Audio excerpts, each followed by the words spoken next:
like cocaine or maybe smoking weed, like, you know, that's a drug that you can do and stop. Heroin, once you start, you're a heroin addict for life. And there's only two things that come out of it, prison and death. I've been down here personally and watched many people die right there. Right there. Die what, here? Right there. Why there?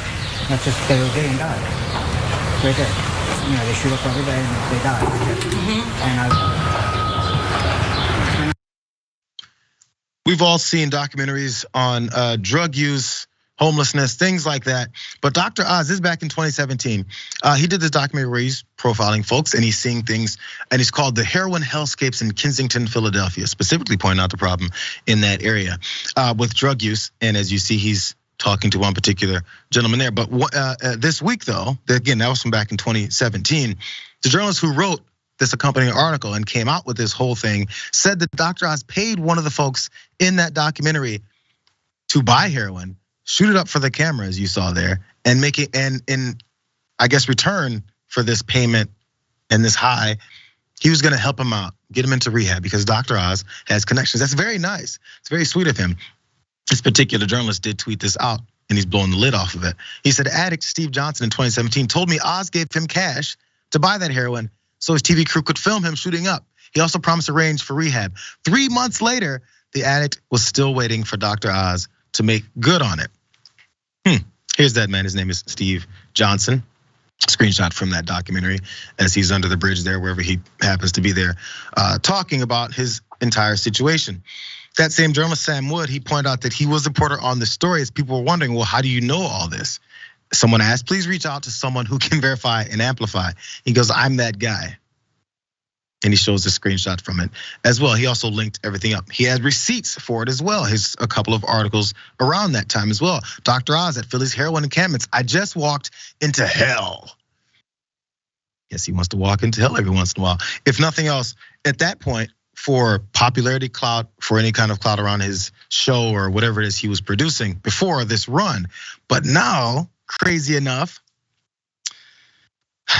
Dr. Oz is doing it again, but this time for the sake of saying, I'm this good guy coming around, I'm trying to help people out. Here's a tweet showing what he's up to now, taking folks to detox centers, saying he hoarded up, collected a few people and took them, and he's helping real folks out. And it says Dr. Oz entered a 3-stop day in Germantown and Kensington by driving off with several people who told him they were dealing with drug addictions. Dr. Oz, who said that this was very unplanned, said he was taking them to reserve spots at a detox center. Let's look at a video of that. You gotta have different people, different places. And then, so you'll go to Rock Ministries and then hopefully get them into Kensington? No, we're doing both. We're gonna go to Rock Ministries for sure, because I can't get this many people in the. Is this part of the plan today? No. Some of the hospitals offer detox. So what are you gonna do about our addiction problem? You missed all the fun. The first thing is put the cigarette down, because that definitely doesn't help. Because it breeds the belief that you have to put something in your body to get through the day.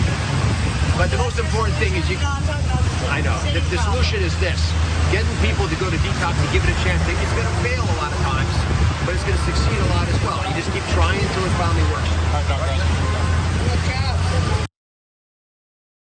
That is the solution, to get these folks to a detox center and maybe some rehab. Let's ignore how they got in the position in the first place. Let's ignore why they're out in the streets. Let's ignore why they happened to probably self-medicate, end up on these types of drugs. Let's ignore all that. It's about just taking them away in front of cameras. Now, SNT, let me show you one more thing, because this is where the kicker goes. When it comes to trying to make yourself look good for the cameras there to appease some folks, there's other groups, especially when you're running for the Senate as a Republican, where you have to dog those people out. Let's watch this from Oz. Go down to downtown Philadelphia. I see it a little bit in Pittsburgh now too, but more in Philadelphia. There are whole blocks, like multiple blocks of areas you can't go. There are addicts walking like zombies, into the streets with needles sticking out of their necks. It's like a TV show, Senator Turner. Because that's what he is, an actor.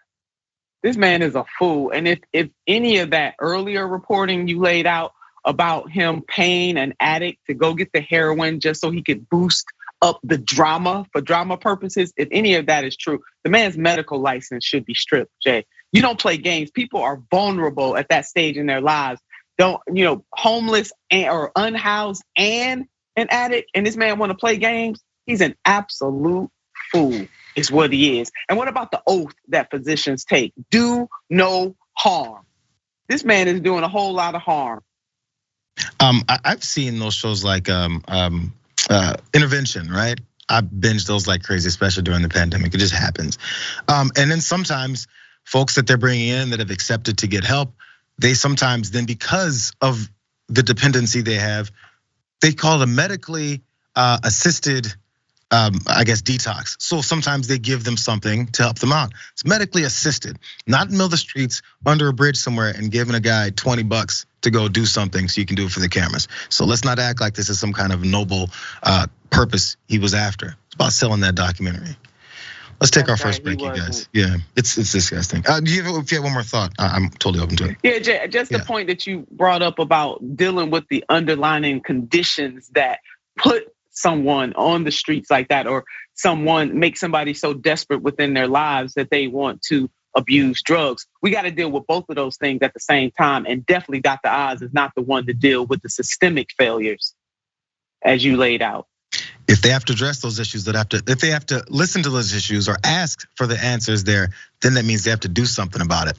And they can no longer act like they just don't know why, or give those other BS reasons that they say why, which a lot of times requires money for Americans that deserve it.